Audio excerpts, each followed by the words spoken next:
ayo kita gotong royong gimana? Karena ini pihak korban Pak. Oh tidak bisa, kita pengennya semua ayo kerja. Kerja alat berat Mas. Iya bareng-bareng nggak apa-apa. Alat berat khawatirnya nanti kalau keselamatan sampai lebih banyak. Kami sudah tanggung resiko. Kita ganti semuanya. Udah kami tanggung. Tahu Pak dari berapa hari Pak dari anak-anak. Coba ayo kenakan kaki Pak. Ya, coba deh Pak. Coba deh kaki kontrol kaki. Ayo udah ayo Pak. Firmankan Pak. Menurut saya jangan dikoplak kaki.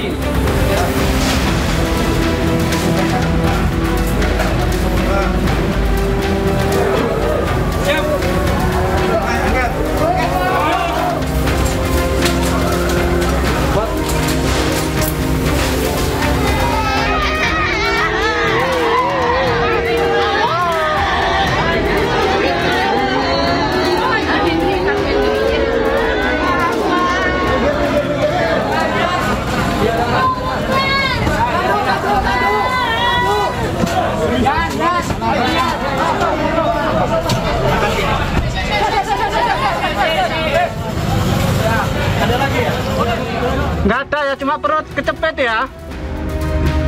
Di sebelah kiri Jujur. Iya. Haikal. Kamu yang sakit apa nak? Semuanya sakit. Oke semangat ya. Sabar. Ini yang baru sudah lama. Aku sabar ya. Sabar ya nak ya. Aku Ajis dari Rescue Surabaya ya. Sabar ya, ini usaha.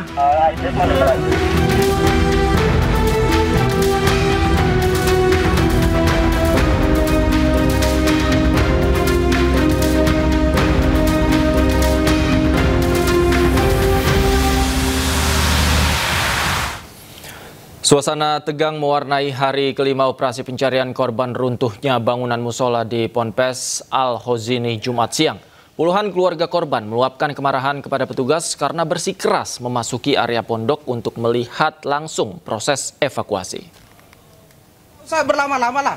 Pokoknya kita kalau memang hari ini enggak. Para keluarga korban bersitegang dengan polisi yang bersikeras ingin masuk ke area evakuasi yang berada di dalam pondok pesantren Al-Hozini.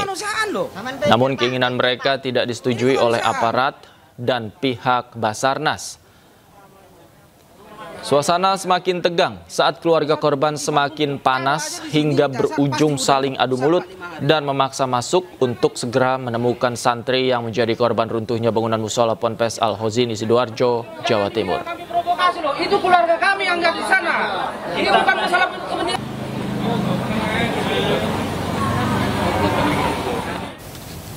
Upaya pencarian korban ambruknya Pondok Pesantren Al-Hozini di Sidoarjo, Jawa Timur terus dilakukan tim SAR gabungan dengan fokus evakuasi pada lapisan paling bawah runtuhan bangunan.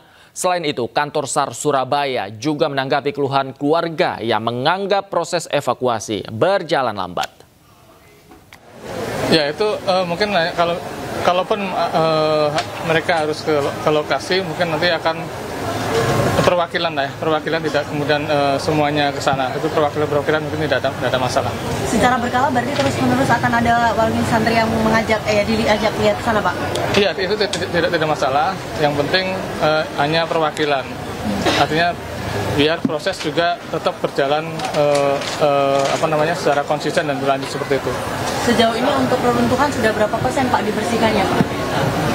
Ya untuk tadi siang juga saya sudah sampaikan ya sekitar 50%-an ya. Tapi sekali lagi bahwa menggunakan alat berat untuk membersihkan untuk menyingkirkan puing-puing reruntuhan itu bukan berarti untuk secepatnya membuang atau membersihkan bangunannya, tapi membuka akses-akses di mana korban itu ada. Begitu korban itu terlihat, dihentikan sementara, kemudian dievakuasi.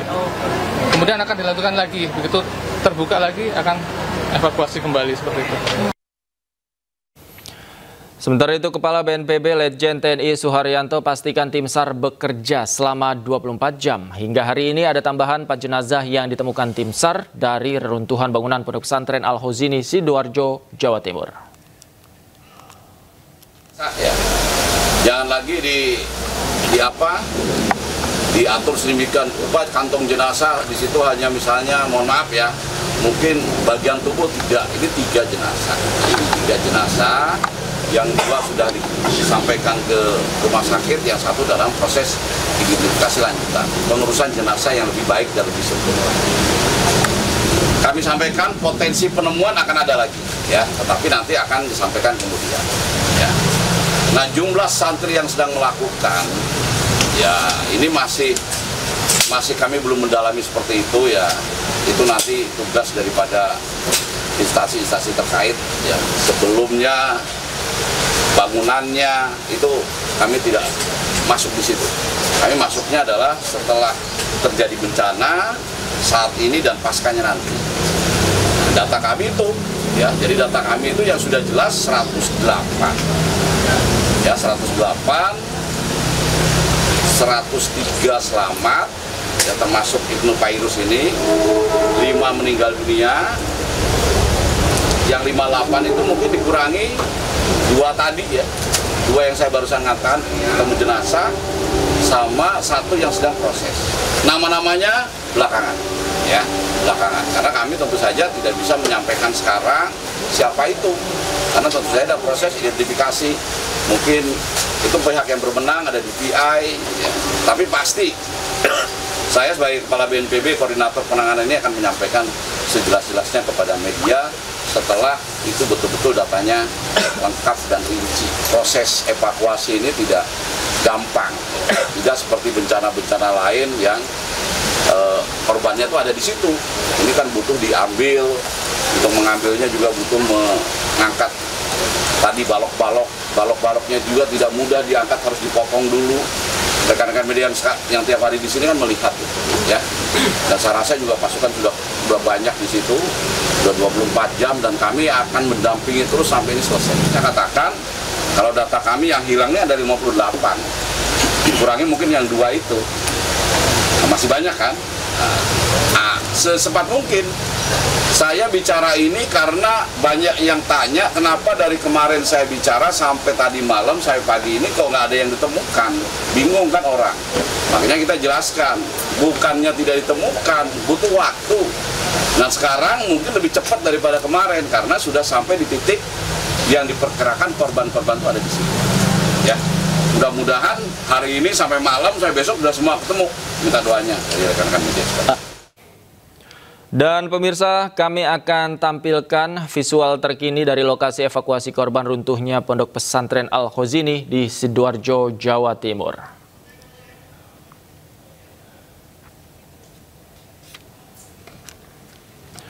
Pemirsa, di layar televisi Anda adalah visual terkini dari lokasi evakuasi korban runtuhan bangunan Pondok Pesantren Al-Khozini.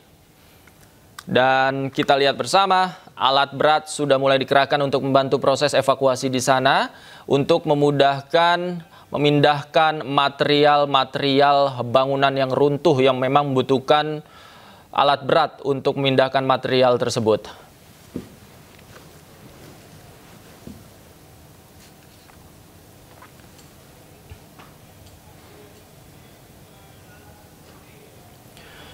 Seorang santri berusia 14 tahun selamat dalam tragedi ambruknya musola Pondok Pesantren Al-Khozini Sidoarjo. Saat kejadian, ia tengah tertidur di dalam musola menunggu sholat asar dan terbangun setelah 3 hari tertimpa reruntuhan bangunan.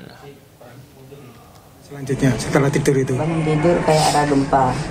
Terus lari, terus pingsan, kena batu mungkin. Bangun-bangun kayak udah gelap.